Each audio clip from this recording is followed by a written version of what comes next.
Tonight we'll drift slowly through a small Canadian main street at its warmest and most ordinary, and discover how a row of shop windows, wet sidewalks, and Saturday errands once held an entire emotional world. Settle in now.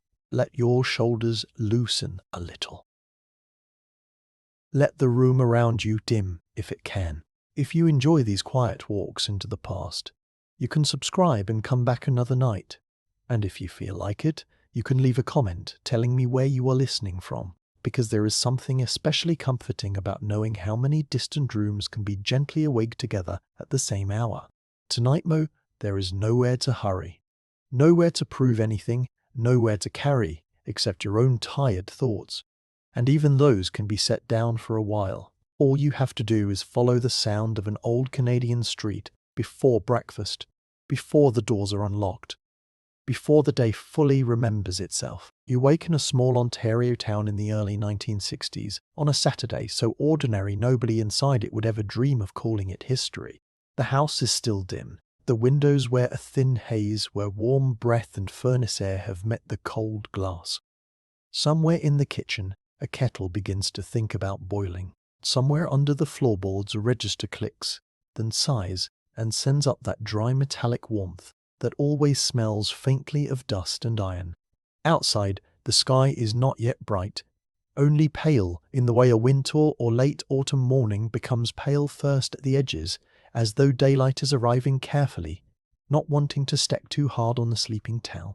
When you look down the street from the front step or from the upstairs window, if you are young enough to still press your face to cold glass, you can see the roofs of the shops along Main Street beyond the bare trees and chimneys. Not the whole street, only hints of it. A stripe of brick, a line of second-story windows above shop signs, a church spire farther off, a telephone pole cut with old staples where notices were once pinned.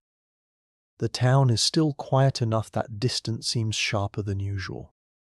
You can imagine the baker turning on lights at the back.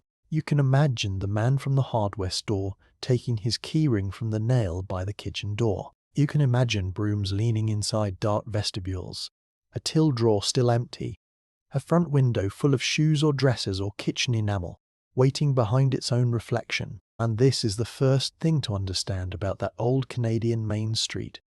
It is not grand. It does not need to be. It is only a few blocks of brick storefronts, plate glass striped awnings, gone a little pale, perhaps one bank with stone columns trying harder than everyone else, perhaps a post office with a seriousness that belongs to stamps and pension checks and registered letters. Yet in a town like this, the street is more than a street. It is where the household goes public. It is where private need puts on a coat, wipes its shoes, and steps into view. The kitchen list becomes visible there. The state of the hem becomes visible there. How much you can buy, how long you linger, whether you are known by first name, whether you pay now or later, whether your children are tidy, whether your gloves are mended, whether you carry yourself as though you belong among the windows, or merely past them looking in. All of it comes out onto the pavement. By the time the house is truly awake, the street has already begun to pull at the day.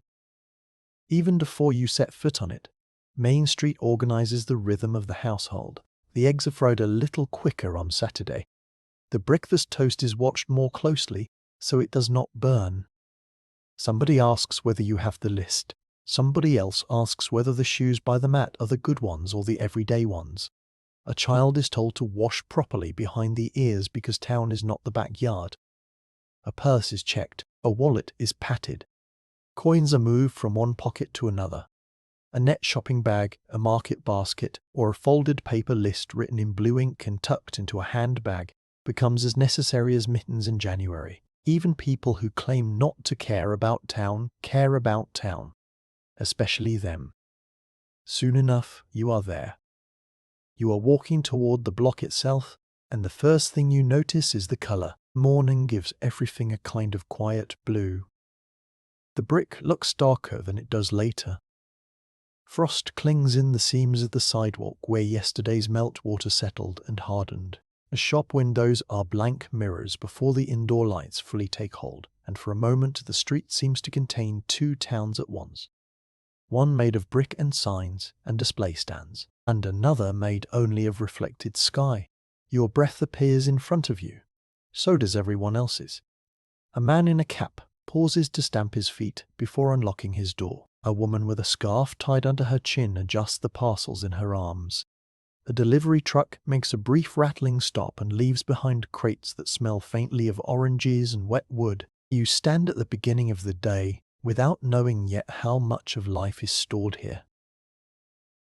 You only think you are coming for errands. Bread, meat, cough syrup, school stockings, nails, thread, batteries, a birthday card, perhaps a haircut, perhaps only a look in a window at something that will not be bought this week. But the street has other plans. It means to show you how a town measures itself. It means to show you what people save and what they splurge on, what they polish and what they ignore, what they are proud of and what they quietly fear. It means to show you the softness and the burden together, the warmth of the bakery door opening into your face, the embarrassment of asking whether something can wait until Thursday, the thrill of new skates in a window, the dread of running into someone when you are not dressed for it, the ache of seeing something that belongs to another life and understanding, without anyone needing to tell you that it is not meant for yours. And perhaps that is why the memory of such a street lingers so stubbornly, not because every day there is festive or picturesque, but because it is thick with ordinary meaning. The whole town breathes through it. The block keeps a record of how people live. But it does so in silence, not in speeches, not in headlines. In the wet hem of a winter coat, in the crackle of a paper parcel under one arm, in the smell of coffee drifting out from a lunch counter at 11:30, in the way a child pauses before a toy display and is tugged gently onward, in the way a shopkeeper can tell from one glance whether today is a buying day or only a looking day. So come a little farther. The doors are about to open. The bells above them are about to start their small, bright ringing, and once they do, the whole human weather of the town will step onto the pavement with you. Before Main Street sees you, the house prepares you for being seen. That happens long before anybody says the words aloud. It happens in the hallway, where the floor is colder than the kitchen, and the light is thinner. It happens at the coat hook, where garments hang in a strict little hierarchy of purpose. The everyday coat, the better coat, the good church coat. The jacket too light for January but worn anyway, because children insist on proving some point against the cold. It happens in the small delay, while somebody decides whether your boots need another wipe, whether those mittens are dry enough, whether your hair will lie flat under a cap, or whether you should wet a comb first and try again. A town trip is not a parade, but neither is it private. That difference matters. You learn early that there are clothes for home and clothes for town, and the distance between the two is not just fabric. Home clothes can be forgiving. An apron can hide flour. A sweater can keep its loose elbow. A boy can trail one suspender strap for half an hour before anybody bothers to fix it. At home, the body is partly excused. On Main Street, it is presented. The coat must close properly. The scarf must close properly. The scarf must be straight. A girl's socks should not sag. A boy's face should not show the jam from breakfast. Even in families with very little money, there is often one stubborn pocket of pride reserved for appearance in town. A brushed collar, polished shoes if weather allows, a hat that is older than it looks because it has been cared for. Such details are not vanity exactly. They are self-defense. They say, we are managing. The kitchen sends you out carrying more than a list. You take the smell of breakfast with you, bacon or toast or porridge or tea, and the faint warmth of the stove on your clothes. You take the sound of the radio if it has been on. A CBC announcer speaking in that even voice which makes every morning seem slightly official.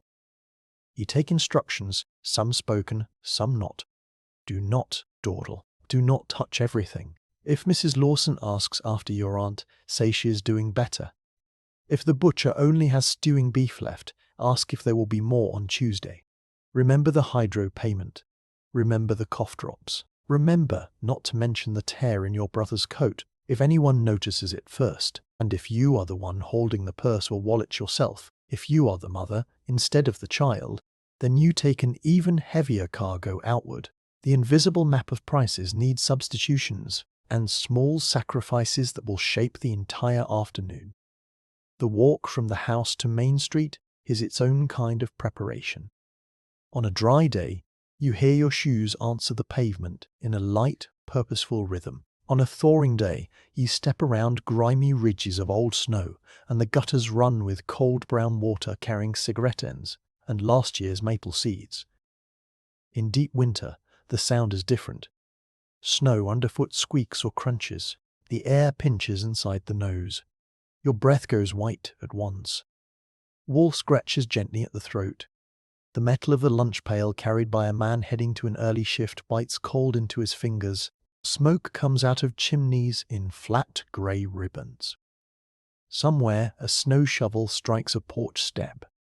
The whole town seems to be clearing its throat before speaking. And as you go, the neighborhood itself thins and opens toward the commercial block. Houses give way to side lots, alleys, a service station with its glass bays, a lane behind a row of stores where crates are stacked and cardboard is dampening in the air. There may be a railway crossing not far off, or a mill whistle in the distance, or simply the low hum of trucks taking the county road. You begin to feel the change before you arrive. Residential quiet becomes town quiet, which is not silence at all, but anticipation. You see other people converging from different streets, each carrying their own version of the day. A farmer's wife in a sensible coat, in from outside town. A clerk who lives above a store, unlocking her own place of work. Teenagers already practicing the art of standing around as though they have nowhere they particularly need to be.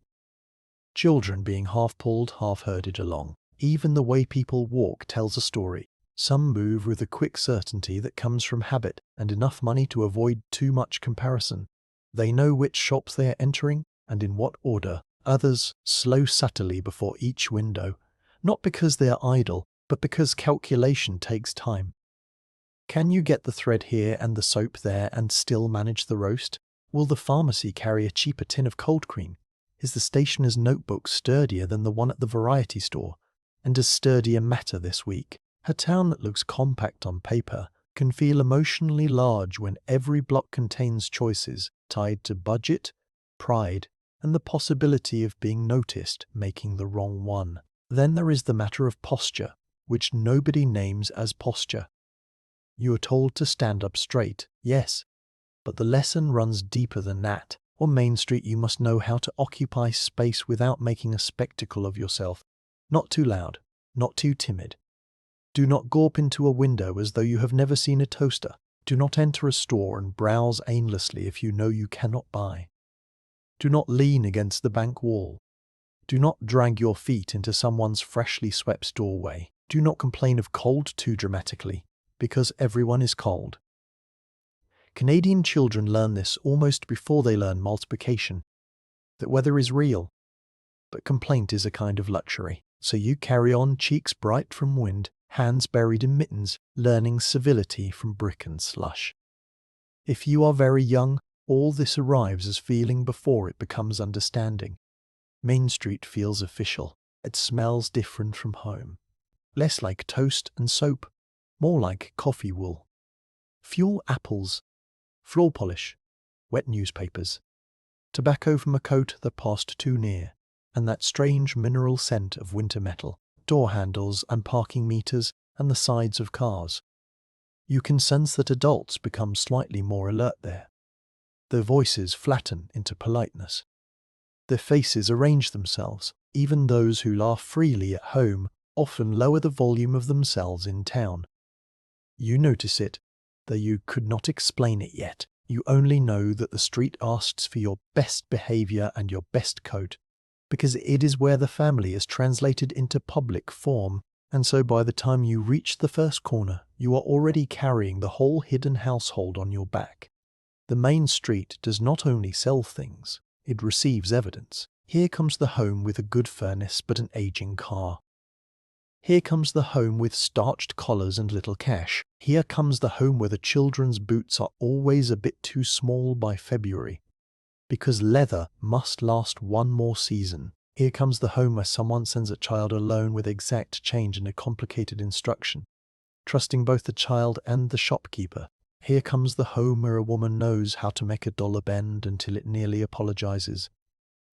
Here comes the home where no one will admit they are tired. All of it arrives under coats, inside handbags, under hats pinned carefully into set hair. And once you step onto Main Street proper, the street begins reading all of it as clearly as if it had been written in chalk. The first unlocked door changes everything. Until then, Main Street has been a promise made of windows. After that first turn of the key, it becomes a living organism. A shopkeeper props the door open for a moment to let in a crate or shake out yesterday's stale heat, and instantly the street acquires sound. A bell rings overhead. A broom sweeps grit and cigarette ash from the threshold into the curb. A radio clicks on somewhere inside, low enough that you cannot make out the words, only the shape of someone else's company. Paper blinds are pulled halfway up. Display lights blink alive behind glass. You feel the block wake, not with any dramatic flourish, but with a series of modest permissions. You may come in now. You may warm your hands now. You may begin spending the morning. Each storefront has its own personality, and over time you know them as intimately as relatives. The bakery window fogs first, then clears, revealing loaves stacked in the back and trays of buns with a lacquer of glaze catching the light. The hardware store seems always a little darker than it should be, even at noon, because it holds so much metal and wood and rope and oil that brightness feels out of character there. The drugstore window is precise in a different way. Bottles and boxes arranged to imply modern confidence, remedies for every season of the body. The dress shop, if your town is large enough to have one, stands straighter than the rest, its mannequins unsmiling and slightly aloof, with fitted coats or spring suits that appear to belong to women who never get caught in slush. The barber pole turns lazily. The bank looks awake even when no one enters, and then there are the windows that matter especially to children, because they permit longing without requiring language.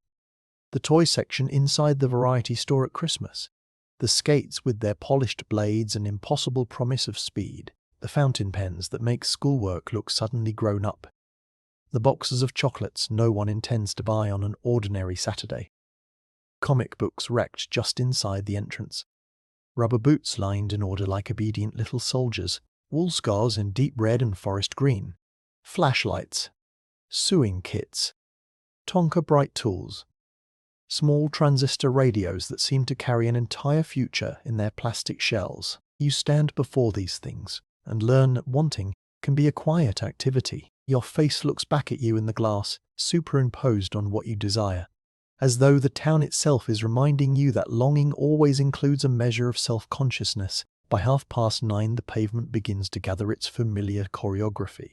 Doors open and close. Bells ring. Parcel paper crackles. A newspaper is folded under an arm with a slap. A woman taps snow from her galoshes before entering. A man lifts 2 fingers from the brim of his hat in greeting without slowing his pace.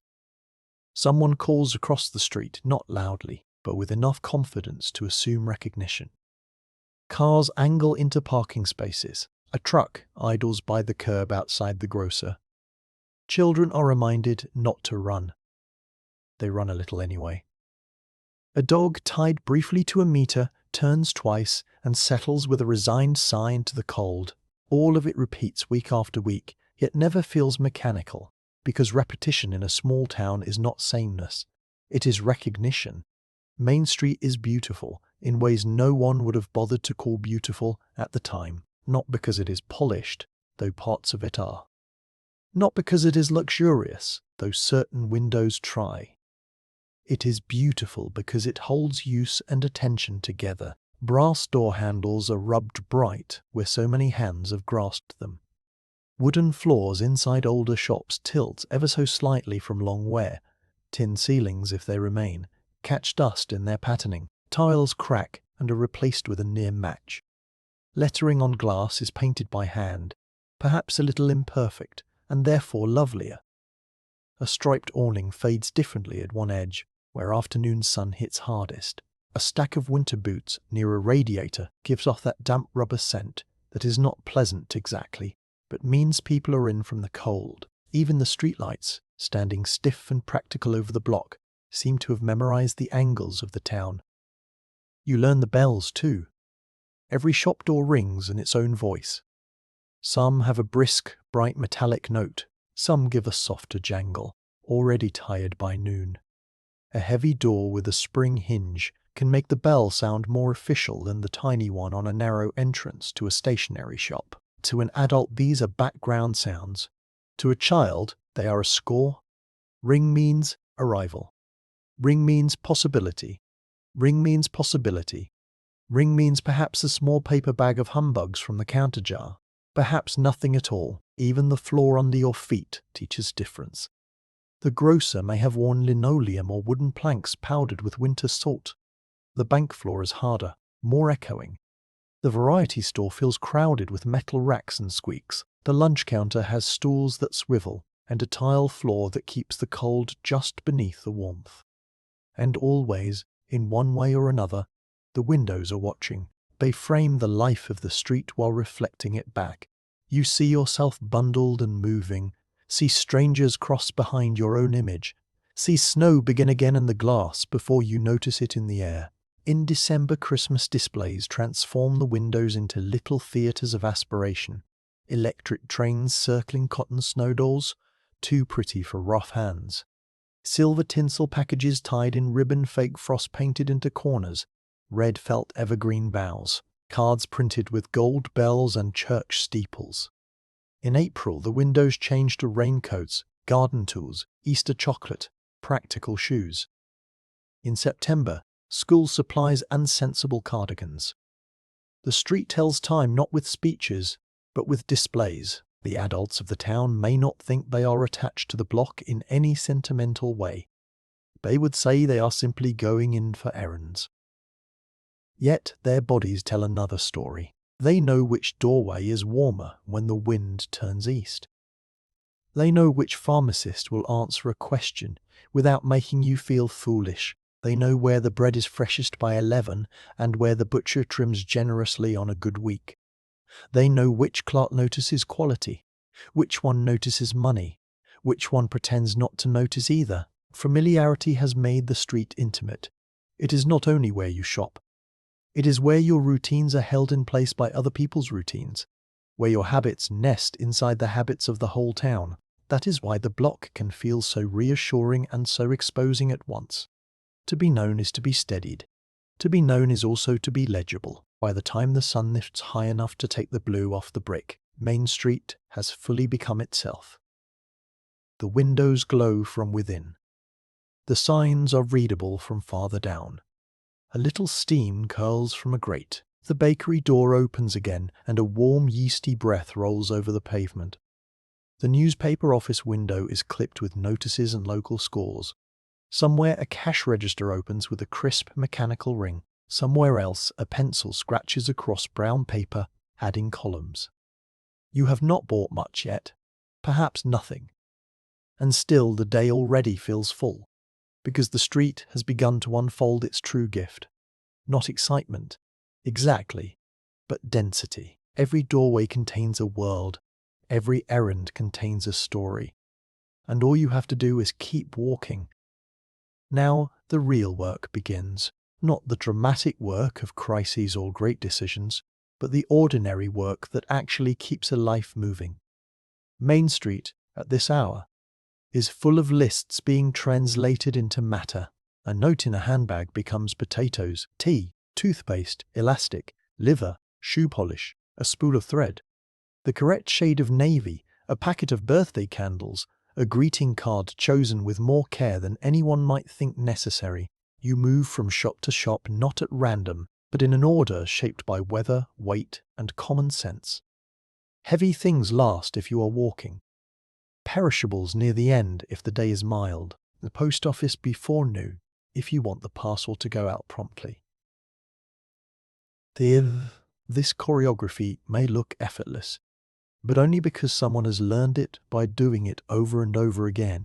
In the butcher's shop, the air is cool and clean in a way that feels almost medicinal, though underneath it lives the richer smell of fat, sawdust, and paper. The floor may be sprinkled. The cases shine. Sausages coil in careful rows. Roasts sit solemnly under the glass. A chalkboard lists cuts and prices that can alter the whole week's menu with one glance. If you were with your mother, you watch her face as much as you watch the meat. She is reading numbers, imagining meals, calculating leftovers, deciding whether the more expensive cut is justified by Sunday company, or whether a cheaper one can be made respectable with long cooking and the right gravy. She does not announce the calculation. She asks instead, in a level voice, "What looks good today?" The butcher, who has known her for years, answers with his own level tact. Sometimes that means honesty. Sometimes kindness disguised as honesty. The grocer is warmer, more crowded, and more alive to colour. Apples glow in boxes. Oranges sit in tissue paper like small imported miracles, especially in winter. Potatoes dull the lower bins with their sturdy earthiness. Onions smell faintly sweet and sulphurous. Cabbages shine with tight pale green. There is the deep familiar odour of coffee, dry goods, floor cleaner, and fruit beginning to ripen. Glass milk bottles may clink in their crates. A child is warned away from the pickle barrel, if there is one. Sugar comes in solid paper sacks that feel heavier than they look. Flour must be considered. Tea, jam, canned soup, a tin of salmon, biscuits, a piece of cheddar wrapped in waxed paper. Every item passes through the invisible test. Can it stretch? Can it keep? Can it fill? Can it please? And if it cannot do at least two of those things, should it come home at all? At the drugstore, the errand changes tone. Here, practical need meets a faint promise of self-improvement. You come for aspirin, Vicks, iodine, cotton wool, laxatives, toothpaste, cod liver oil, perhaps a prescription folded like something half private, yet you also pass lipstick, face powder, hair tonic, magazines, cough lozenges, hand cream, fountain pens, little bars of scented soap, gift boxes. No one strictly requires. The druggist behind the counter may be professional but never truly distant.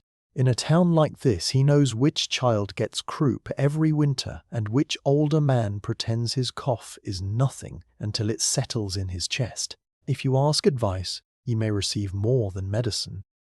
You may receive a raised eyebrow about rest, about damp boots, about not going out with wet hair. Main Street sells goods, yes, but it also circulates advice like a second currency. Then there is the variety store, or five and dime, that enchanted republic of small necessity and small temptation.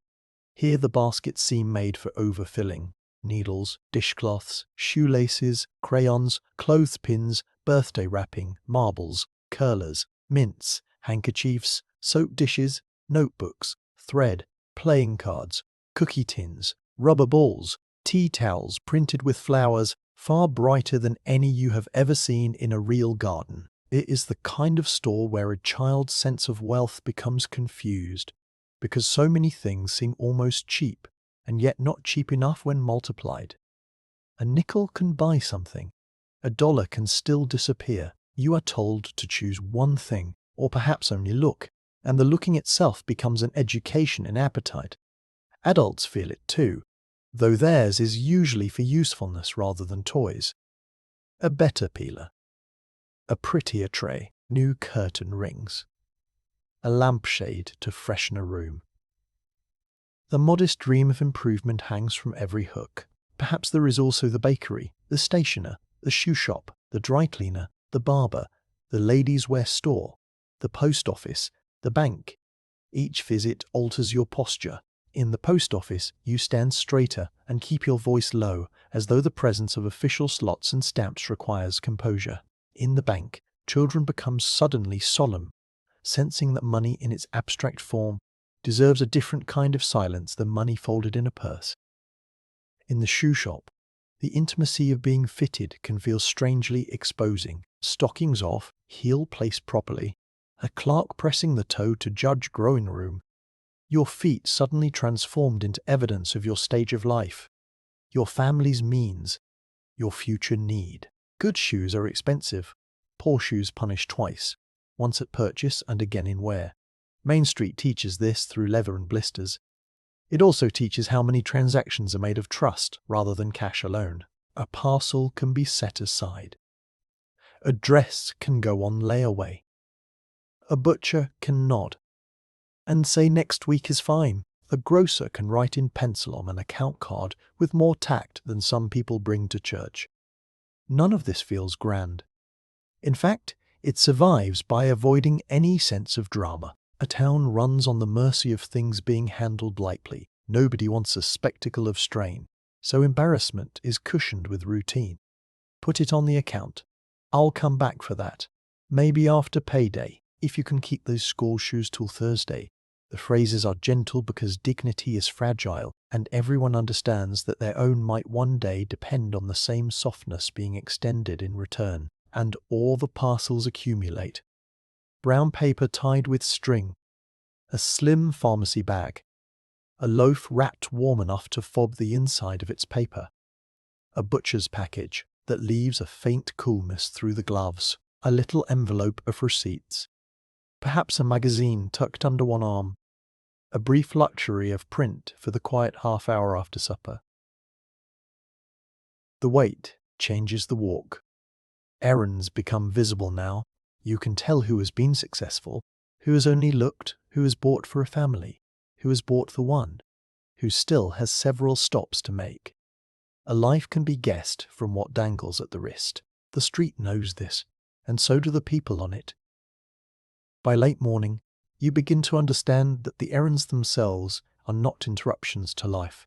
They are life. The house will eat differently because of what happened in the butcher's shop. A child will go to school Monday with a new scribbler or a repaired zipper because of what happened at the variety counter. Someone's headache will be eased, someone's cough soothed, someone's Sunday cake made possible, someone's embarrassment delayed, someone's Christmas managed 1 more inch along because of these modest exchanges carried out under bells and fluorescent lights. Main Street does not merely display the town's needs. It answers them in paper, string, glass, and trust. No one calls this sacred. No one needs to. The holiness of ordinary competence does not usually announce itself. It simply keeps the house going. There comes a moment, usually sometime near noon, when the errands pause, not because everything is finished, but because the body insists on warmth and sitting down. This is when Main Street reveals another layer of itself. It is not only a place of transaction. It is a place of brief public rest. The lunch counter, the diner, the tea room in the department store basement, the store-lined corner of the drugstore with a grill and a coffee urn. These become the street's small indoor hearths. Outside the pavement is still wet, or cold, or windy enough to resin the eyes. Inside, glasses clink, spoons ring softly against cups, and steam rises from coffee in little constant offerings. The room smells of frying onions, toasted bread, dishwater, ketchup, and winter coats drying by increments. You step in and are received at once by heat that feels almost excessive after the sidewalk. Glasses fog. Ears begin to sting as they thaw. The waitress in a crisp uniform may call you honey without extravagance, because in a small town such familiarity is not performance so much as habit, rounded smooth by repetition. Stalls turn on chrome stems. Men in worked jackets sit beside women in gloves and pinned hats. Children beside pensioners. Teenagers half hoping to be noticed by one another while pretending not to care. The menu is not large. It does not need to be. Soup, sandwiches, pie, grilled cheese, hot turkey if the place is ambitious, coffee, tea, milk, Perhaps a chocolate malt or a Coke if the mood is indulgent and the weather allows. The simplicity is part of the comfort. Nothing requires explanation. Eating in public is never just eating. On Main Street at noon, it is a way of letting the town see what kind of ease you allow yourself. Some people come in for coffee only, nursing one cup through a conversation and a slow thawing of hands. Some order pie without apology because Saturday allows a little sweetness. Some choose carefully, balancing appetite against cost even in the smallest things. A child who rarely gets lunch at the counter learns to savor not only the food, but the permission. A bowl of tomato soup with crackers feels richer when it comes with a stall and a paper placemat and the hum of grown-up life all around you. A grilled cheese sandwich arrives cut into neat triangles, and suddenly you understand that ordinary food can become a treat when someone else makes it and wipes the counter afterward.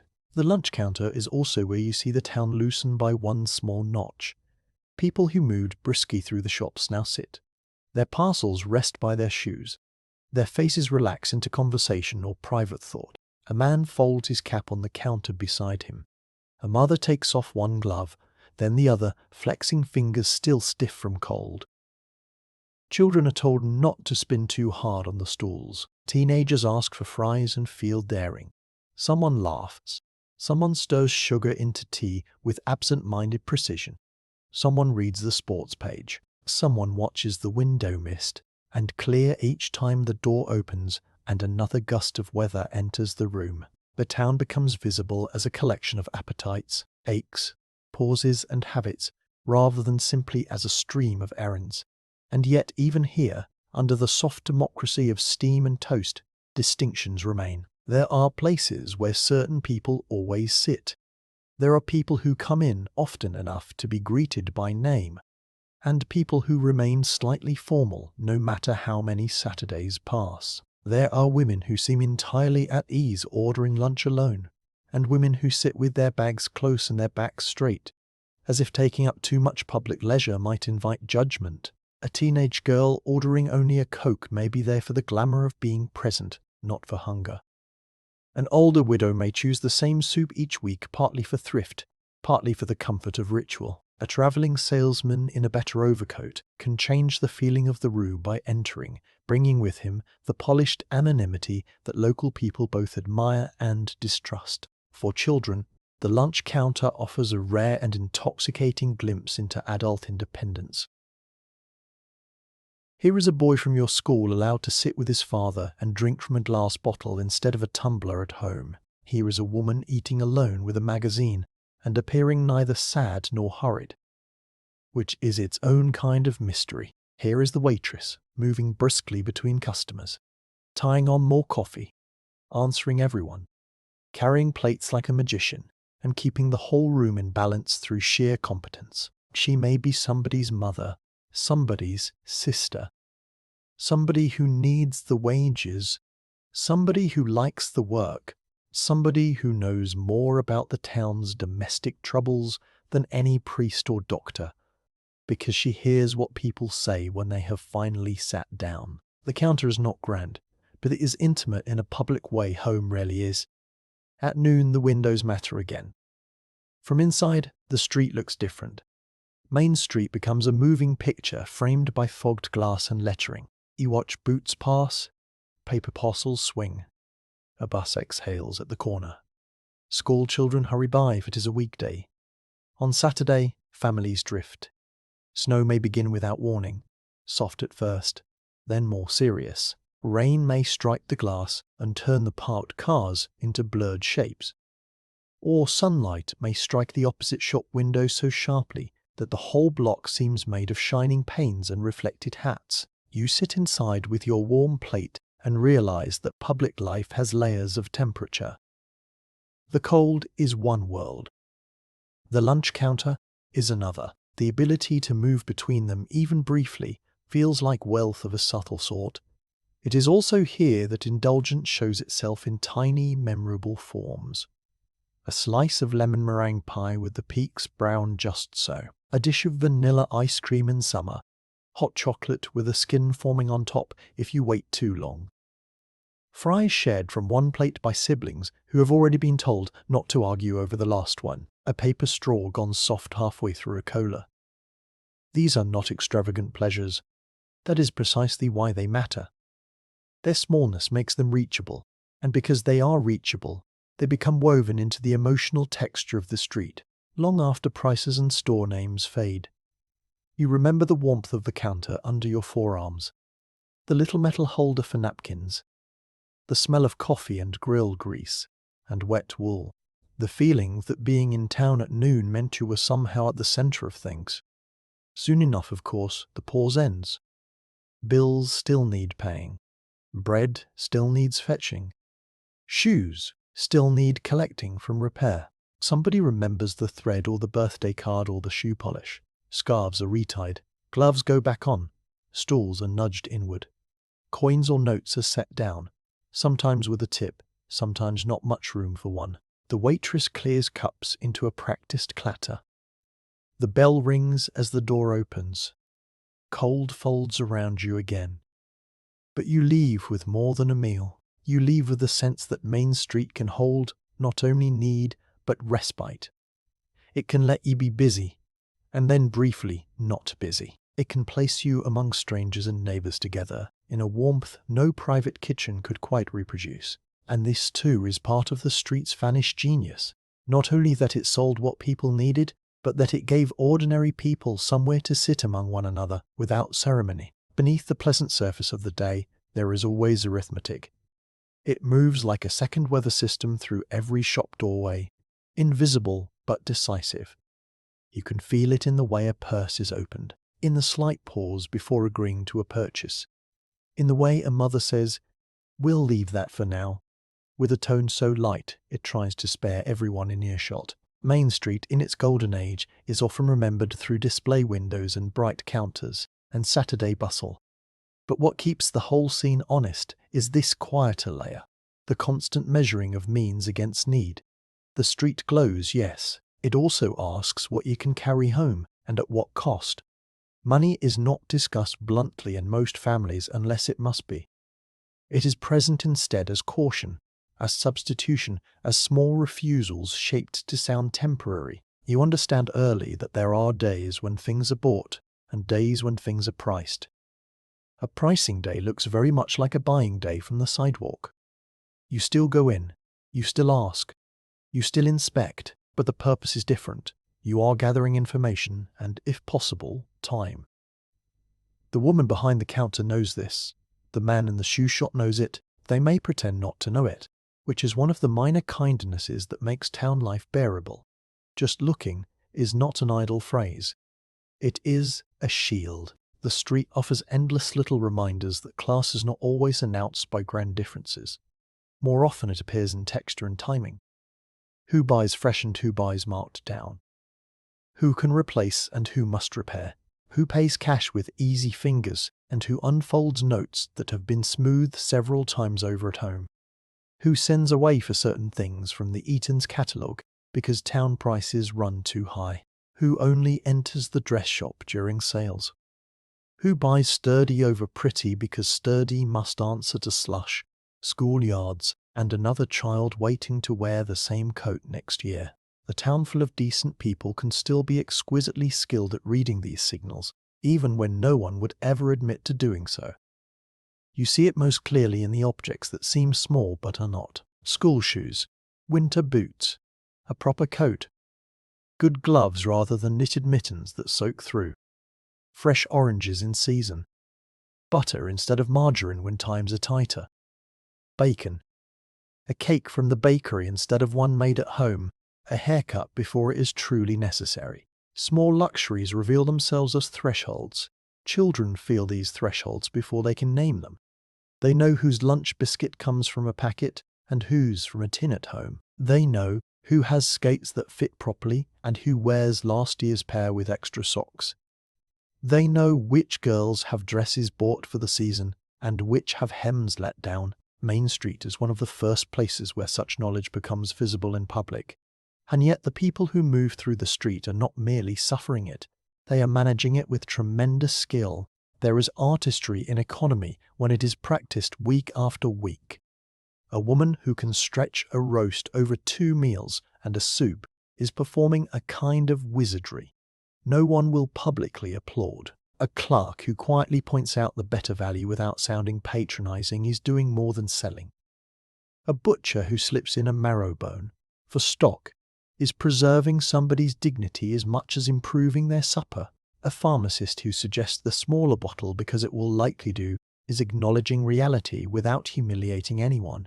The soft-running machine of Main Street depends on countless such adjustments, all of them modest, all of them morally important. You also learn that desire must be arranged into categories: need, soon, someday, impossible. The windows assist in this ruthless little filing system. You may stand before a coat you love, or a radio with clean, bright buttons, or a pair of skates that look like freedom itself, and some part of you instantly knows which category it belongs to. Adults perform the same ranking with more practiced faces. They know when to glance and move on, when to ask a price for later, when to buy because postponement now will cost more later, when to let a child believe, not today instead of not this year. The emotional labor of money often consists not in saying no, but in phrasing no, gently enough that hope does not break noisily on the shop floor. Credit adds another kind of tension. In the best memories of Old Main Street, credit is sometimes treated as quaint evidence of trust, and it is that. But it is also exposure. To have an account is to be tied to the town, not only by friendliness, but by obligation. The grocer's pencil, the ledger, the envelope kept behind the counter, the promise of Friday or month's end, these can feel like comfort when wages are late or winter bills climb. They can also feel like a set of eyes, not cruel eyes, not necessarily, merely knowing ones. In a place where relationships and transactions overlap, debt can never be wholly private. The weight of that knowledge enters the body. It straightens the shoulders. It shortens the shoulders. It shortens the stay. It changes how brightly you greet people. Children often witness this without being formally told. You notice when your mother's voice goes a shade flatter at the till. You notice when she says, "We'll take the smaller one." You notice when she hesitates over meat and then chooses beans or soup ingredients instead. You notice too when relief arrives. Payday. Butter back on the table. A roast on Sunday. New overshoes before the worst of the snow. A Christmas toy actually bought rather than admired through glass. Main Street is one of the first classrooms where you learn that money is not simply about possessing things.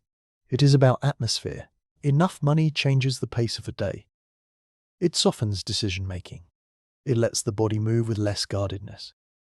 Not enough money puts a slight winter into every conversation. What is remarkable, looking closely, is how much grace people bring to this constant pressure. They do not usually dramatize it. They continue.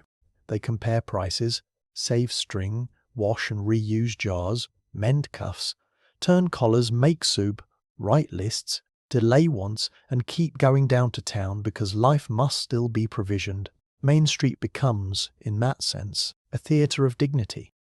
Not because everyone is comfortable, but because so many ordinary people refuse to let discomfort turn them either bitter or ostentatious. They maintain standards where they can. Clean children, good manners, proper thank yous, wrapping a parcel neatly even if the contents are plain, bringing in shoes to be sold rather than letting them collapse, buying one decent thing and caring for it. These are acts of self-respect carried out in full view of the windows. So when people remember the old street with tenderness, some of that tenderness belongs not to abundance, but to the memory of competence under pressure. The block was full of goods, yes, but even more full of judgments, calculations, and careful salvations of dignity. It was where households translated limited means into livable order. It was where the cost of things touched the skin directly. In leather, wool, paper, and heat. And it was where, amid all that arithmetic, people still found room for a sweet bun, a tin of biscuits at Christmas, a bright ribbon, a little comic, a cup of coffee at noon. Not because the numbers disappeared, but because living cannot be made of numbers alone. Main Street does not only tell you what things cost, it tells you with quiet persistence who you are expected to be, not in proclamations, in arrangements, in who goes where, who lingers where, who is welcomed, who is tolerated, who is watched, and what sort of body each doorway seems to imagine crossing its threshold. Even a child senses these invisible instructions long before being able to explain them. Boys lighter differently from girls. Men claim the barbershop and hardware counter with a kind of inherited ease. Women move with a double purpose, shopping and managing, often while keeping one eye on a child and another on the clock. Older women are treated with a deference mixed subtly with inspection. Teenagers practice adulthood in mirrors. Widows move through town with a dignity so composed it almost looks like architecture. If you are a girl, the street begins early to instruct you in self-presentation. Not merely cleanliness, though that matters. Something more elusive. Modesty without drabness. Neatness without too much vanity. Cheerfulness without loudness. To stand in front of a dress shop window is to receive a lesson about silhouettes and aspiration, but also about what kind of femininity is thought respectable in your town. A proper coat, gloves, hair set or ribboned, stockings smooth, shoes sensible enough for weather, but not clumsy if they can help it. Every mother transmits this in her own way, whether gently or sharply. Stand properly. Don't slump. Don't fiddle with your hem. Don't stare. Main Street teaches that being female in public means carrying both visibility and caution at once. If you are a boy, the lessons are different but no less strict. You are expected to tough out weather, not complain, move purposefully, and avoid seeming fussy. Even as a child, you are nudged toward a certain Canadian stoicism shaped by cold sidewalks and practical adults. Keep your mittens on. Stop kicking the snowbank. Carry the parcel properly. Hold the door. Don't make a nuisance of yourself in the bank. By adolescence, the instruction broadens into posture and occupation. Notice the men on the street. Jackets smelling faintly of gasoline or machine oil boots, whitened with road salt caps, pushed back a newspaper under one arm. A stop at the hardware store as though utility itself were a male language. You take in those models. They tell you what seriousness looks like. Women, though, often bear the deeper burden of Main Street because they are the ones most frequently translating household need into public action. The street reads their competence mercilessly. Are the children neat? Is the shopping orderly? Are they flustered? Do they know prices? Can they ask for what they need without appearing either ignorant or extravagant? Domestic labour may happen in kitchens and basements and back lines, but its reputation is tested under plate glass. A woman with a list, a bag, a child, and not quite enough money is performing 10 mental tasks at once. To outside eyes, she's simply shopping. In truth, she's holding together nutrition, budget, appearance, schedule, and family morale. The grace with which many women carry this is one of the least celebrated skills of the era. There is also the question of who is allowed leisure. Men may stand a little longer outside the barbershop or in front of the newsstand without attracting comment. Teen boys can idle in packs and call it hanging about. Teen girls must look occupied even when they are not. An older man alone in a diner seems normal. An older woman alone may still attract glances, unless widowhood has granted her a protected kind of solitude. A mother who sits too long over coffee might worry that someone will think she is neglecting home. This does not make the street crawl in some melodramatic way. It makes it exacting. It distributes ease unevenly, and most people absorb those instructions so early they mistake them for nature. Children learn rank there as well, not by being told who matters, but by seeing who is greeted first, who is waited on with extra patience, whose opinion about apples or hems or shovels is treated as meaningful. You learn that the shopkeeper's wife, though not always behind the till, occupies a strange respected orbit. You learn which elderly people are considered institutions and which are merely lonely. You learn that the bank manager's suit creates a different field around him than the mechanic's coveralls, even if both are polite. You learn that a girl from the better street can enter a clothing shop with a confidence that looks like posture but is really inheritance. You learn that some children are warned not to touch because their families are known to struggle. All this knowledge settles into the bones long before it turns into analysis. Yet Main Street is not only a machine of correction, it can also offer small liberations. A girl can look into a cosmetics display and imagine a larger self. A boy can browse radios or hockey sticks and picture a future not yet fixed. A widow can exchange a few words at the pharmacy and feel, for 10 minutes, less invisible. A clerk earning her own wage can walk to work with a sense of private stature. Teenagers can orbit the record bin, the soda fountain, the cinema poster, and discover that desire itself can be communal. In a life heavily organized by duty, the street offers glimpses of personality. Not endless freedom, just glimpses, and sometimes glimpses are enough to sustain a person for weeks. The pressure of being watched runs through it all. Everyone knows that on Main Street you are never fully alone. Someone sees your coat. Someone notices if you are in the dress shop twice in 1 week. Someone clocks whether your husband is with you or not, whether your children answer politely, whether your hair is newly done, whether you are carrying home medicine or flowers or nothing at all. This can be oppressive. It can also be strangely containing. To be watched means there are witnesses to your existence. A child walking home with a parcel is not simply unattended. He is in view of the whole street. A woman who slips on ice as 3 people reaching toward her before pride can protest. The gaze that judges also catches. So the street becomes one of the first places you assemble a public self. Not a false self, exactly. More like a version arranged for weather and company. You learn how to greet, how to refuse, how to appear grateful without groveling, how to look interested without coveting too openly, how to carry modest means with style if possible, or at least with cleanliness and backbone. These lessons are not always fair. Some are heavy, some flatten people. Yet they also produce a kind of social artistry, ordinary men and women shaping themselves to meet the block with dignity, humour, reserve, or practiced sparkle. By the end of any ordinary Saturday, Main Street has sold bread and thread and aspirin, yes. But it has also, once again, instructed the town in itself. If you want to understand Canadian Main Street properly, you have to see it in winter. Because winter is what proves whether a place is decorative or necessary. In July, any street can look friendly. In December, with the wind cutting between brick buildings and the sidewalks packed down to a grey shine, friendliness must take a more practical form. It must become cleared steps, an extra mat by the door, a radiator working hard, a clerk who says, "Come in and warm yourself," a lunch counter that smells like soup and steam. Winter strips the street down to what it actually does for people. It shelters, provisions, and tests them all at once.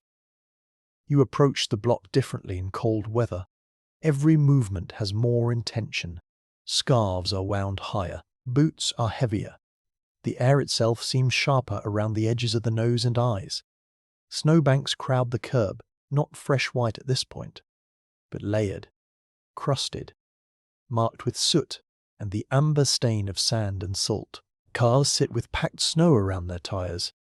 Parking becomes a negotiation with ruts.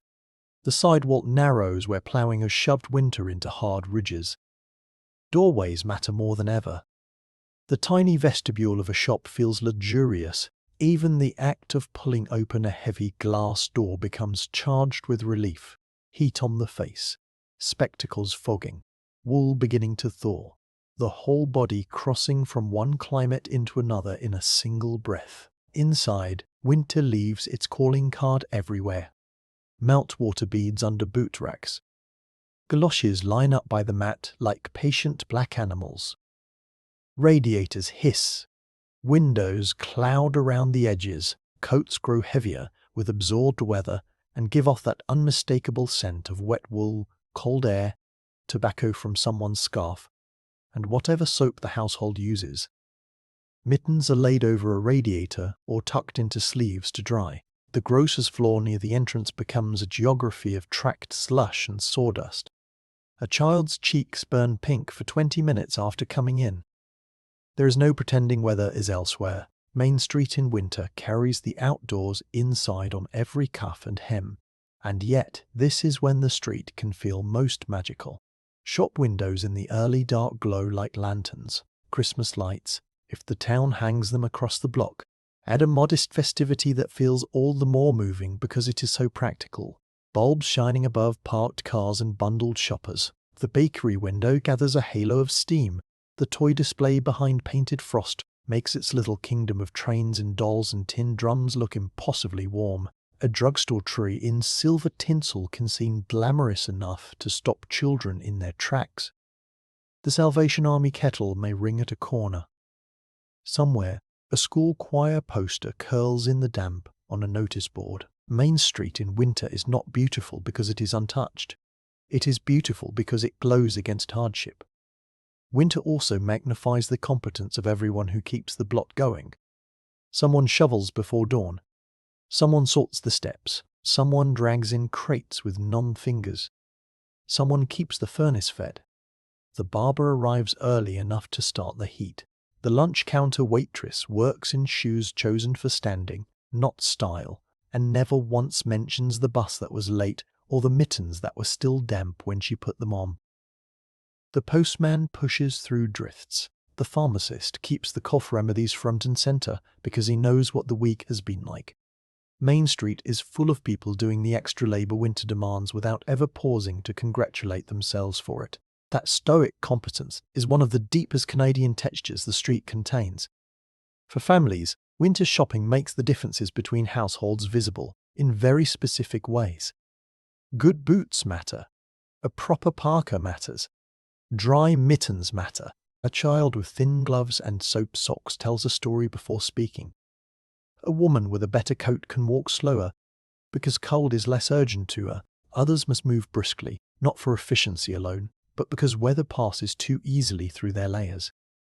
Wet cuffs, slush-spattered hems, cracked fingertips, a hat not quite warm enough. These are class signals peculiar to a northern place. Main Street does not create them. It simply places them under bright lights.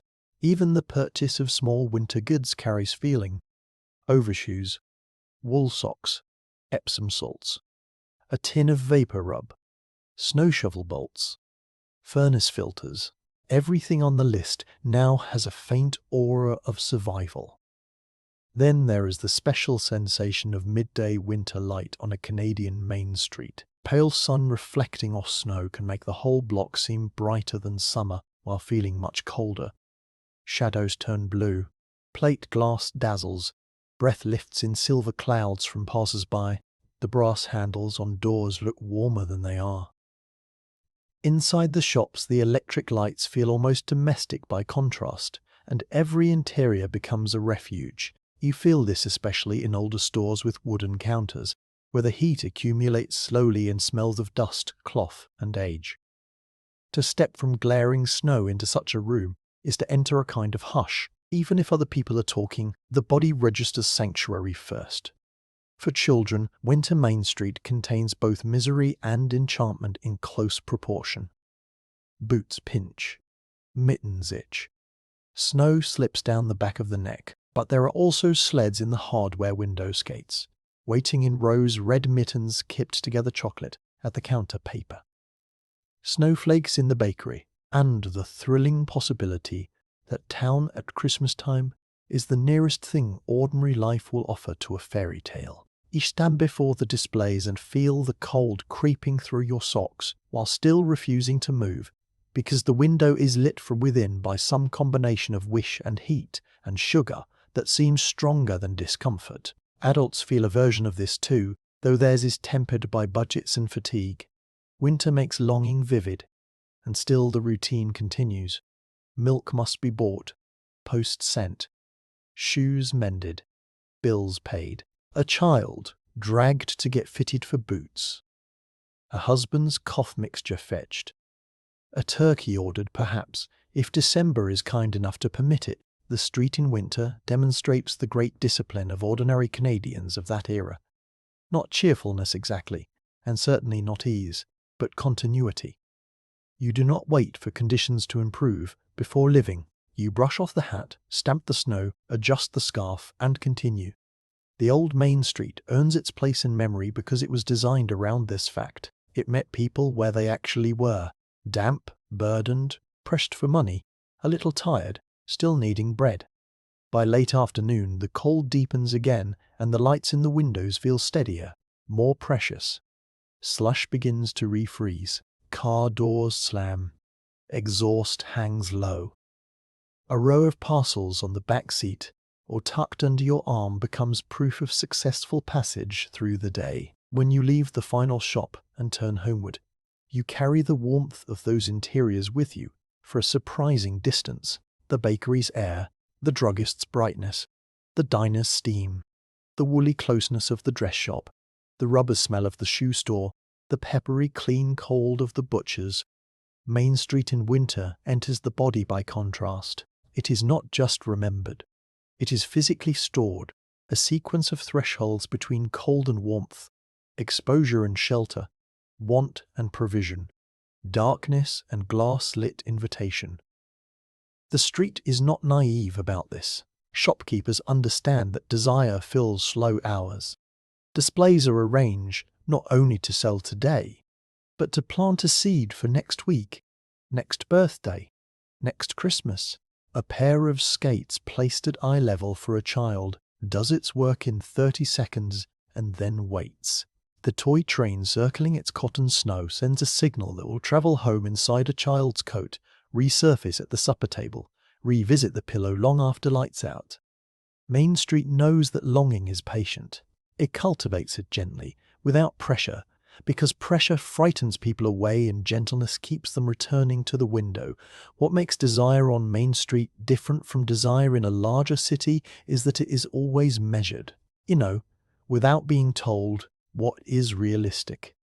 You know the difference between a window price and a family price. You know which things require waiting for a birthday, which require a catalogue layaway plan, which require several seasons of saving, and which belong to a life the street can see from here but cannot quite reach. The window does not say any of this out loud. It simply shines its light and lets you draw your own conclusions. But you draw them quickly and correctly because the arithmetic of your life is always running in the background. For older teenagers, particularly those in the last years of school or the first years of work, Main Street acquires a new and slightly desperate meaning. They are old enough to want to leave and young enough not to have left yet. The street has begun to feel both familiar and insufficient. They know every window too well. They know which records are in stock without looking. They know the smell of every shop before the door opens. This knowledge, which once felt like comfort, begins to feel like a boundary. The same block that once seemed rich with possibility now seems finite. You can walk from one end to the other in 5 minutes and see everything there is to see. The city in the Eaton's catalogue. The radio signals from larger stations. The movies playing at the single-screen theatre with their glimpses of streets and fashions that belong to somewhere else entirely. These things create a restlessness. The local windows cannot quiet, yet even in that restlessness the street does its work.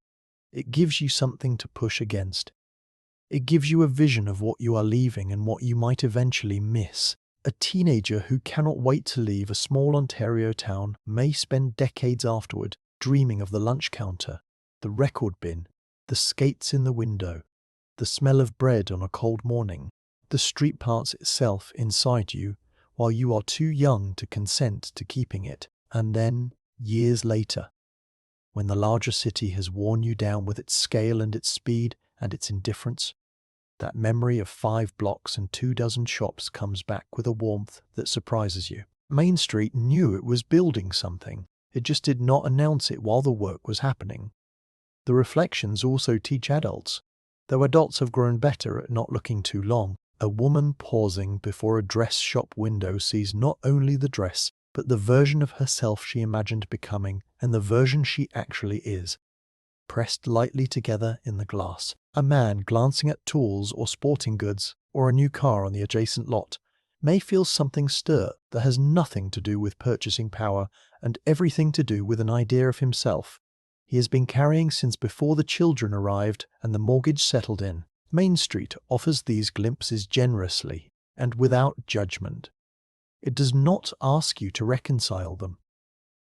It simply holds both images in the same pane and lets you look as long as you can afford to, because eventually you turn away. Errands wait. The child pulls at a sleeve. The cold has worked into the boot again. There is still the thread to buy, still the bread, still the pharmacy. Main Street gives you the glimpse and then releases you back into the day. That is its final mercy and its deepest wisdom. It does not insist on being more than a street. It only makes itself available, bright and ordinary and endlessly patient, for as long as you choose to stand before it. Because everyone knows everyone. There is no anonymity on a small town main street. That fact cuts two ways, and the street knows it.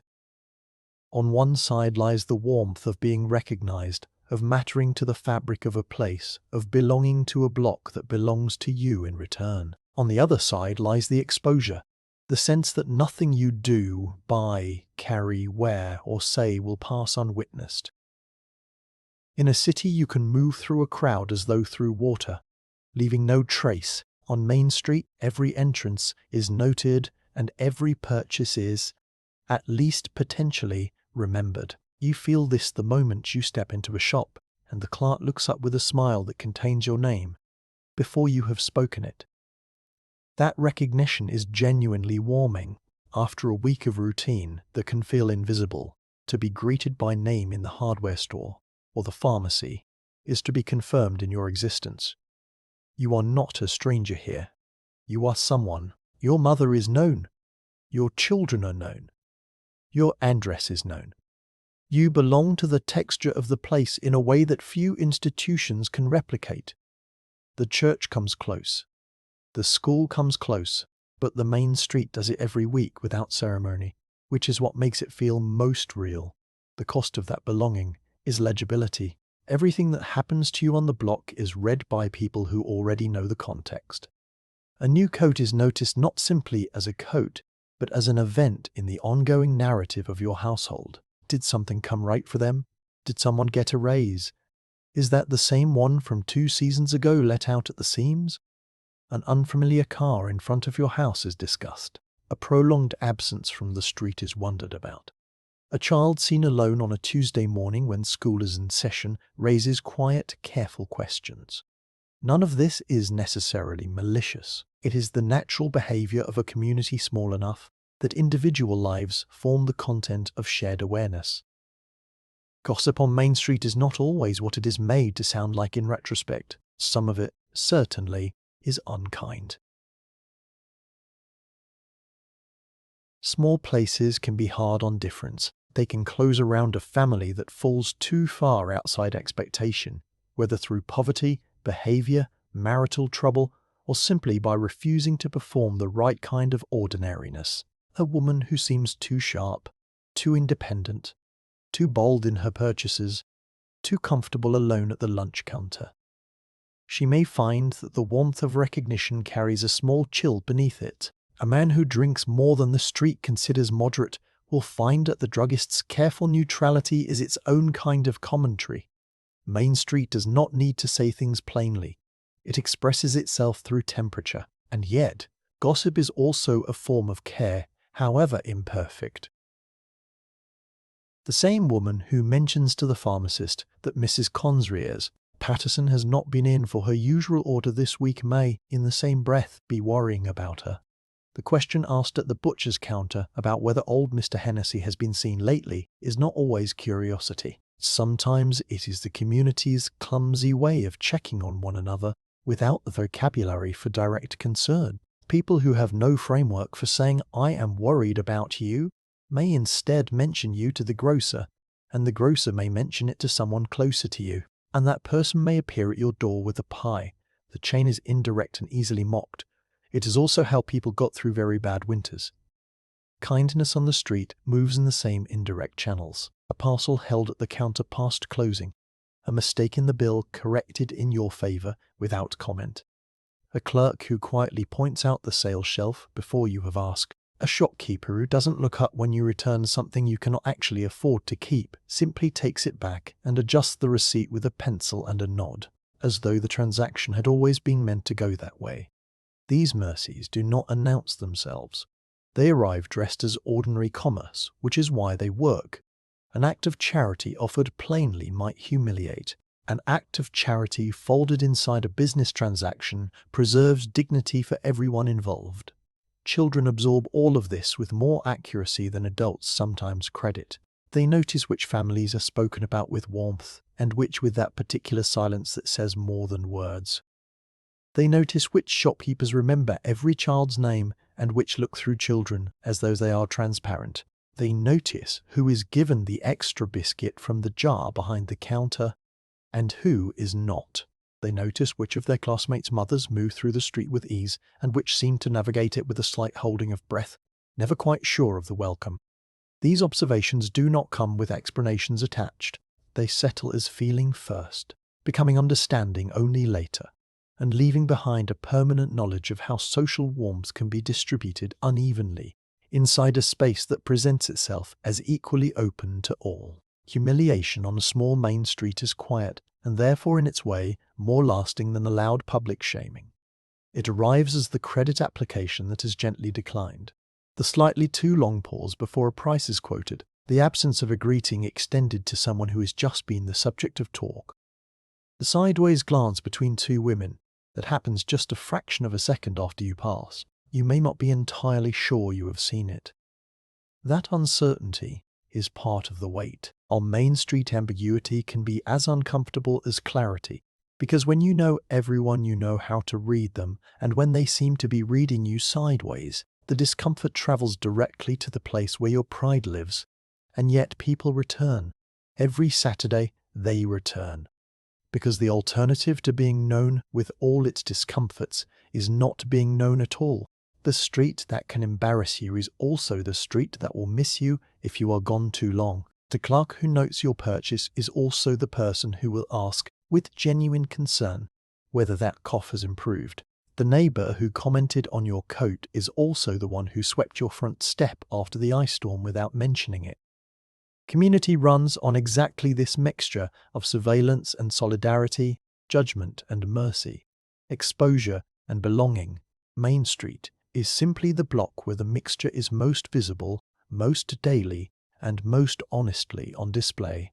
By the end of a Saturday on the street, you have been greeted, assessed, helped, perhaps slightly judged, possibly quietly assisted, and returned to yourself more legible than when you arrived. You have participated in the ongoing social document that the block writes and rewrites every week. You know a little more about who is managing and who is not, who is thriving and who is carrying something difficult, who is proud of what they bought today and who is pretending, and they know the same things about you. This is not comfortable, not always, but it is human and it is real, and it is one of the things that cannot be franchised or rebuilt by architectural nostalgia. You cannot buy the feeling of being known. You can only build it over years, together, one bell-rung entrance at a time. A town holds together by what it does not say out loud, not by silence exactly, and not by avoidance, but by a practiced collective tact that allows ordinary life to keep moving forward without the constant friction of truth stated too directly. Main Street is the laboratory of this tact. Every day it handles the gap between what people have and what they need, between what they can pay and what things cost, between the life they are living and the life they are representing. And it handles these gaps not with elaborate systems, but with small adjustments so habitual they have almost lost their moral character and become simply the way things are done. The parcel held at the back of the shop is one of these. Perhaps you've ordered something that came in on a Tuesday and you cannot collect it until Saturday because you have no way to town on weekdays. The shop does not charge you for storage.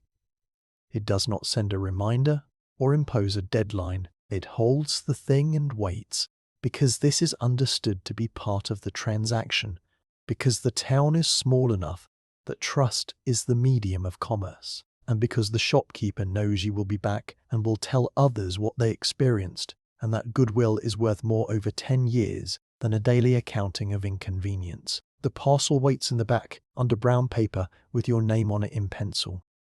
This costs the shopkeeper nothing and means the world. The delayed bill is more complex and more loaded. To have your bill deferred is to expose something about your situation that most people would prefer to keep private, and yet the grocer's pencil moving to the account ledger does its work so smoothly, so matter-of-factly, that the exposure is minimized by the manner. Nobody makes a scene.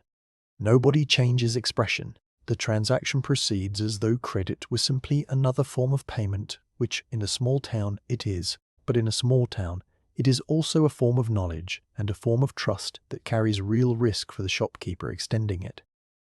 He may be owed by a dozen households at any given time. He may be managing his own cash flow against theirs, waiting for the same payday they are waiting for.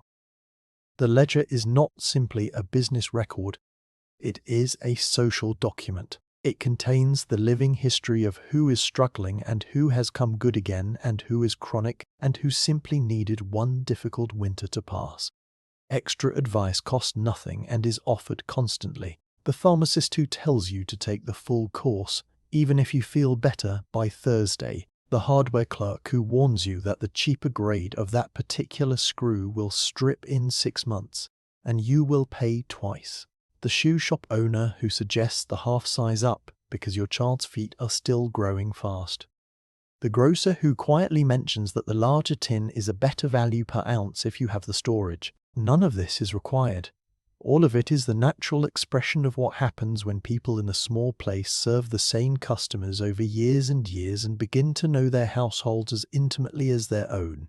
The information flows not out of commercial strategy, but out of something older and simpler. The desire to be genuinely useful to someone you will see again next week. A lifted bag is not a small thing when the person carrying it has been on her feet since 7 in the morning, and her wrists are aching and the bus stop is 2 blocks away. The man who appears from behind the pharmacy counter and takes the heaviest bag without being asked, walks her to the door, holds it open, and returns without ceremony. He has done something that will be remembered not as an act of heroism, but as simple decency, which is the most lasting kind of memory. Heroism fades into story. Decency stays as feeling. Decades later, the woman who received that lifted bag may not remember the man's face or his name, but she will remember how it felt to be in that pharmacy on that particular cold afternoon, and the warmth of the memory will belong to the whole block, not only to one moment. The knowing nod deserves its own consideration. It passes between people who understand each other's situation without having named it, between the mother who has just declined the more expensive cut and the butcher who wraps the cheaper one without hesitation or change of tone, between the clerk who has stretched a return policy for someone who could not afford not to return it, and the woman who accepts the adjustment with a thanks that contains more than the word, between old neighbours who have watched each other's households go through cycles and know this week from the briefness of the grocery list and the way the coat is pulled close that things are not quite right, and who say nothing because nothing useful can be said but whose nod communicates, "I see you. You are known. We will not speak of it, but I am not unaware." Children observe these exchanges and learn from them a vocabulary of mercy they may not use for years. They see the grocer add something to the bag that was not on the list and was not charged for, and they file it away. They see their mother's shoulders drop one small degree when the deferral is handled without drama. They see the woman at the next stall in the lunch counter given an extra few minutes before her bill is brought, and the waitress refilling her coffee without being asked, and the woman sitting a little straighter afterward, as though something had been restored. They take all of this in without analysis. It becomes part of their understanding of what community means, of what it costs and what it gives, of what makes a street more than a street. The tenderness inside routine dependence is not obvious from the outside. A town in which everyone needs each other can look, to an urban eye, simply parochial. Small and familiar and self-contained. But the dependence is not a weakness. It is the form the community takes. The grocer depends on the households. The households depend on the grocer. The pharmacist needs the town. The town needs the pharmacist. This mutual need is what gives the relationships their density. You cannot treat badly a person you will see every week for the next 30 years. You cannot easily dismiss the needs of people whose names you know and whose children you watch grow. The architecture of small-town commerce enforces a basic human accountability that larger, more anonymous systems have to work much harder to simulate. What is lost when such a block closes, one shop at a time, is not only commerce, it is this web of ordinary mercy. The new store at the edge of town, larger and cheaper and open on Sundays, can provision the household. It cannot hold the parcel with a name and pencil. It cannot defer the bill with a nod. It cannot offer the extra advice that comes from knowing your cough has been stubborn since January. It cannot lift the bag without being asked because its staff rotate on shifts and may never see your face twice. These losses do not appear on any economic ledger. They are absorbed quietly into the atmosphere of a town that wonders, after a few years, why it feels less like itself and cannot quite put the feeling into words. So the old street lives in memory partly as place, partly as institution, but mostly as the texture of a particular kind of care. Not sentimental care, not the kind that announces itself or expects gratitude, just the ordinary maintenance of human dignity through small, repeated, unremarkable acts performed by people who happened to be in the right place long enough to know when a mercy was needed. That knowledge was the invisible inventory behind every counter, and once the counters close, it disperses into the air, irretrievable. You could mark time by the street, not by a clock, not by a calendar hung on the kitchen wall, but by the accumulated evidence of what Main Street looked like and smelled like and sounded like across the turning of a year. A town of this size does not need to announce its seasons. They arrive in the windows, on the pavement, in the merchandise, and in the particular way the light falls across brick at different months. If you paid close enough attention, which you did because you had no choice, the block told you exactly where you were in the year before you had time to think about it. Early spring comes to Main Street in a specific sequence. First, the slush. The sidewalks go from packed grey ice to a treacherous melt that soaks the cuffs and blackens the boots and makes every threshold a small ordeal. Galoshes multiply at shop entrances. The floor mats are perpetually damp. The smell inside the grocery changes slightly. That first hint of mud and thaw reaching under the door, mixing with the usual coffee and dry goods into something new and not entirely welcome yet, because you have learned to be skeptical of Canadian springs. They retreat. They tease. They send back one more night of hard frost just when the sidewalk has started to feel negotiable. The street knows this too and holds its early displays with something like caution, a few seed packets appearing at the hardware store, a modest arrangement of gardening tools, not enough to tempt fate, just enough to acknowledge the possibility. Then, usually without announcing itself, comes the real change. The air arrives one morning with a quality that is unmistakably different from winter air. Not warm yet, but open.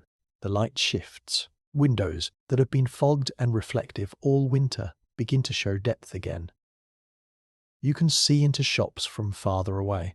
The street seems to extend itself as the season does, as though both have been compressed by cold and are now allowed to expand. Children stop wearing 2 pairs of mittens. A few brave souls appear in lighter coats. The bakery door stays open a little longer after a customer enters, and the warmth that spills out is no longer the desperate survival warmth of February, but something almost casual. Spring on Main Street arrives as a relaxation of effort. Summer brings the street to a different kind of fullness. Awnings are lowered against afternoon sun. The hardware window fills with garden hoses, fertilizer, patio furniture in bright aluminum. The variety store puts lawn games near the entrance where the rubber boots used to stand. Children are suddenly everywhere, untethered from school schedules, appearing at the candy counter in small groups, appearing at the fountain with coins counted carefully in their palms. The lunch counter acquires a different demographic in July.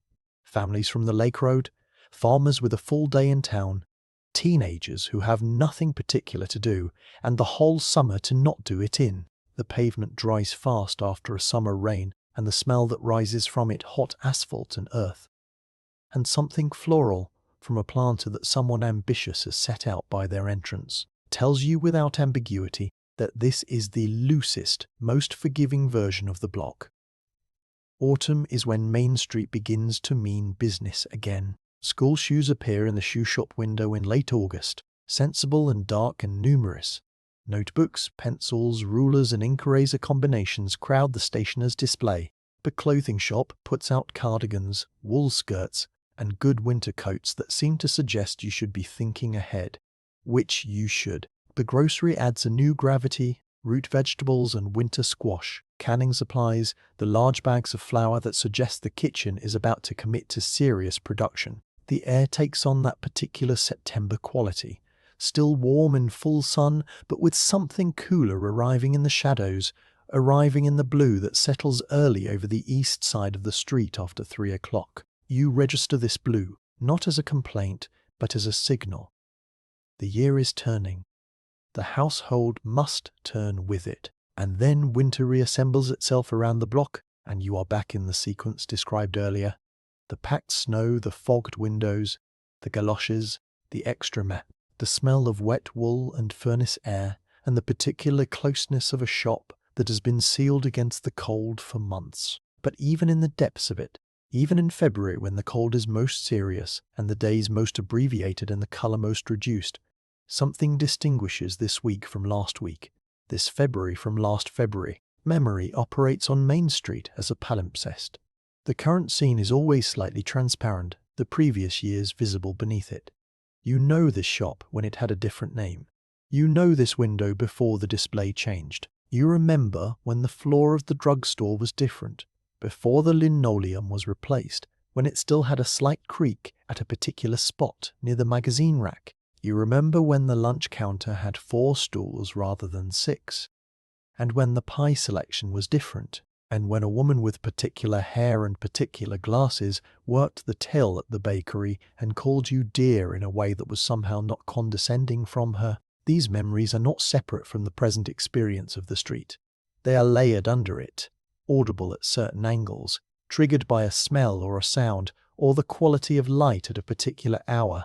The Christmas window is the most layered of all. Each year's display overlies the previous ones in memory until they form a composite window, not quite any single year containing elements from many Decembers at once. A particular train set remembered from childhood. A doll in a box from someone else's childhood, described so many times it has become your own. The silver tinsel that catches the light in a way that seems always slightly more beautiful than the sum of its materials. The painted snow at the corners of the glass. The red felt the artificial evergreen branch.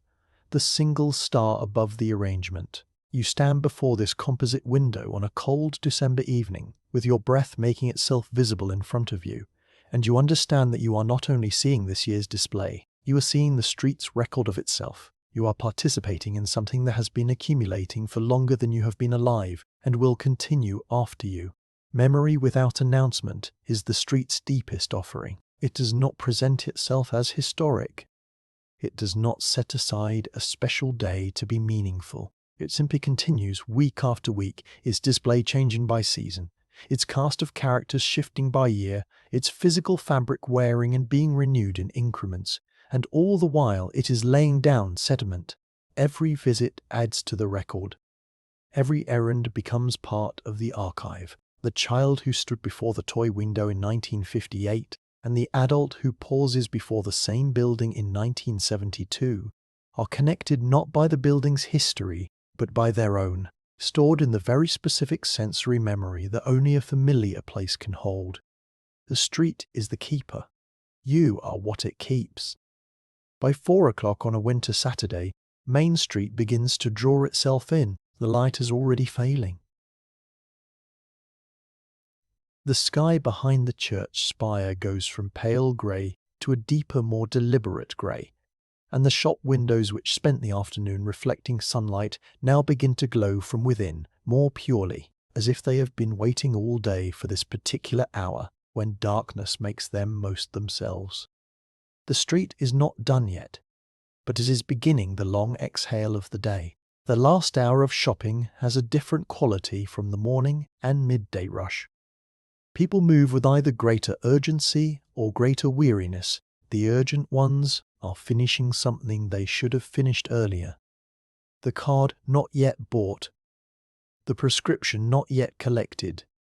The thread that cannot wait until next week. The weary ones are simply completing what was started this morning, carrying the accumulated weight of the day in their arms and their shoulders, and the particular flatness of expression that comes from 7 hours of being vertical and purposeful. Children, who were manageable at 10 in the morning, are fraying at the edges by 4. Small complaints accumulate. Mittens have gone missing at some point during the day. Boots are soaked through. The promise of something warm at home has become a serious negotiating chip. The shopkeepers, too, are entering the final hour of their performance. They have been standing, lifting, cutting, wrapping, advising, greeting, and smiling since before 8 this morning. Their smiles at 4 o'clock are real, but simpler than the smiles at 10.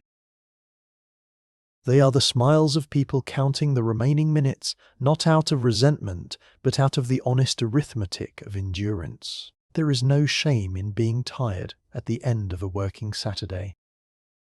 There is, in fact, a quiet dignity to it. The man at the hardware counter who has helped 40 customers find bolts, pipes, nails, hinges, and advice has done something genuinely useful with his day. The woman who has wrapped parcels from 9 until 4 has wrapped the needs of a community with her own hands. Their fatigue is earned in the best possible way. The tills begin to be counted. This happens at different times and different shops, and children sometimes catch a glimpse of it. The drawer pulled open, the sorted bills laid flat, the coins stacked by denomination, the pencil moving across the day's record. It is a moment of reckoning. The day that began with an empty drawer and a list of things to sell is now summarized in paper and coin. Whether the summary is satisfying or disappointing is not announced. It is absorbed quietly by the person doing the counting, and it will inform tomorrow's ordering, next week's planning, the decision about whether to take on that particular stock or let it pass. The till is a private document, but in a small town, the grocer's good week and bad week ripple outward invisibly, eventually becoming the health or thinning of the block itself. Outside, the street takes on that afterglow quality that winter evenings can produce with particular intensity. Street lights have come on, and in their orange warmth, the brick looks different from the harsh light of noon. The snow at the curb, grey and crusted through the afternoon, acquires a gentler colour in the artificial light. Exhaust from cars catching cold starts rises in white clouds. A few late shoppers move briskly, their parcels bouncing against their legs, their breath puffing white at regular intervals. The town's dogs, briefly tied to parking meters earlier, have been taken home. The delivery trucks made their last run hours ago. The newspaper office, which was lit and busy in the morning, has gone quiet behind its posted notices. The loneliness that can come to Main Street in the early evening is not the loneliness of abandonment. It is more like the loneliness of completion. The day has been done. The street is allowed to be empty. The same block that felt dense and social at 10 in the morning now breathes differently, more slowly, with a spaciousness that is not emptiness but rest. A few windows remain lit, the diner, the pharmacy with its late hours, perhaps the barbershop if someone booked a late appointment. These lights are the block's evening embers. They tell you that it's not entirely closed yet, that the warmth has not completely gone, that if you needed something urgently and the hour was reasonable, a door would still open for you. The cafe or lunch counter at this hour becomes something different from its noon self. The Saturday afternoon crowd of mothers and children has thinned to a few stragglers, older men on stools with cups of coffee, and the sports section, perhaps a couple sharing a piece of pie before the drive home. A waitress eating her own meal standing at the counter because the rush is over and she can. The hum of the room has lowered from its midday pitch to something almost residential. Conversations are quieter. The radio in the kitchen is more audible. Steam from the coffee urn rises with less urgency than at noon. This is the block in its most private public mood, letting its hair down by one small degree. There is something to be said for witnessing Main Street at this hour that has nothing to do with commerce. You see the block as a place rather than a machine. You see that the buildings are old and have weathered many winters and will weather more. You see the brass handles on the doors catch the streetlight and think of how many hands have polished them by use. You see the lettering on the glass, painted by some sign maker years ago who is perhaps gone now, and you notice that it is still doing its work, still naming the place, still legible from the sidewalk. You see a cat in the pharmacy window, apparently a permanent fixture, and you realize you have never paid it much attention before because the days were always too busy. Now in the quiet of 4:30, you look at the cat, and the cat looks at you, and the street is briefly exactly itself. The drive home, or the walk, carries the day with it. Your bags are heavier, with evidence of what the morning set out to accomplish. The car smells of bread and cold, and the faint robber of new goods. Or your arms ache pleasantly with the weight of provision. Something has been done today. The household has been provisioned for another week. The prescriptions have been collected, the birthday card chosen, the shoes mended and retrieved, the letter mailed, the account settled or deferred. Main Street received you this morning with its full repertoire of bells and bread smells and open doors, and it is sending you home now with the quiet satisfaction of a life properly maintained, not dramatically improved, not transformed, simply maintained, which is its own kind of achievement and, on most weeks, quite enough. Behind you, the last lights of the block glow in the rear-view mirror or across the bare trees. Smaller now with distance, more concentrated against the darkness. Main Street, settling into its overnight self, does not require an audience for this. It has been doing this since before you were born, and will continue after you are no longer making the Saturday trip. It is patient in a way that only institutions with genuine roots can afford to be. It knows you will be back. It knows the household will need more bread by Thursday. It knows the errands will reassemble themselves by next week into another list. Another coat buttoned at the door. Another pair of boots stamped on the mat. Another bell rung above a door that opens into warmth. So it rests now, and waits, and holds its place in the town, which it has always been doing and which is, in the end, its whole purpose. Come back to it now, just once more, before the night fully settles.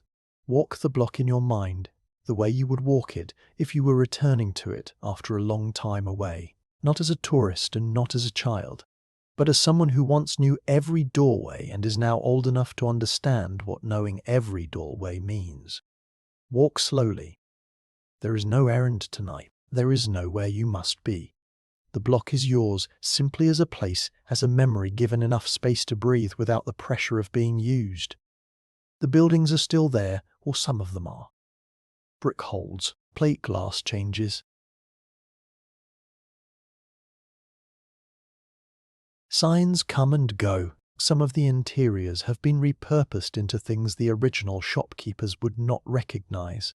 A coffee shop in the old hardware, a salon where the butcher's case once stood, a real estate office in the place where children once stood before a toy display for 15 motionless minutes in December.